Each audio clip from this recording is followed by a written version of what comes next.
আসসালামু আলাইকুম। আশা করছি আপনারা সকলে ভালো আছেন। তো আমি আজকে আপনাদেরকে দেখাবো আপনারা কিভাবে আপনার কম্পিউটার থেকে যেকোনো সফটওয়্যার একদম পার্মানেন্টলি ডিলিট করবেন। তো কিভাবে এটা? চলুন ভিডিওটি শুরু করা যাক। প্রথমেই আপনারা সার্চ অপশনে চলে যাবেন। তারপর এখানে লিখবেন কন্ট্রোল প্যানেল। কন্ট্রোল প্যানেল লেখার পরে দেখবেন যে চলে আসছে, এখানে আপনারা ওপেন করে দিবেন। ওপেন করার পর দেখেন আনইনস্টল প্রোগ্রাম, আপনারা এখানে ক্লিক করবেন।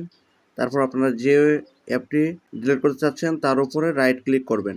তারপর দেখেন আনইনস্টল অপশন আছে, আপনারা এখানে ক্লিক করবেন। তারপর ইয়েস রিমুভ এরকম অপশন আসবে, আপনারা ইয়েস রিমুভে ক্লিক করবেন। তারপর 100% লোডিং হবে। লোডিং হয়েই একদম পার্মানেন্টলি ভাবে আপনার ডিভাইস থেকে ওই সফটওয়্যারটি আনইনস্টল হয়ে যাবে।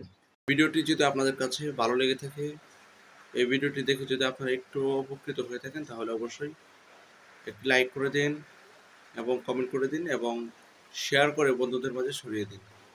এরকম নতুন নতুন ভিডিও দেখার জন্য চ্যানেলটি সাবস্ক্রাইব করে পাশে থাকুন।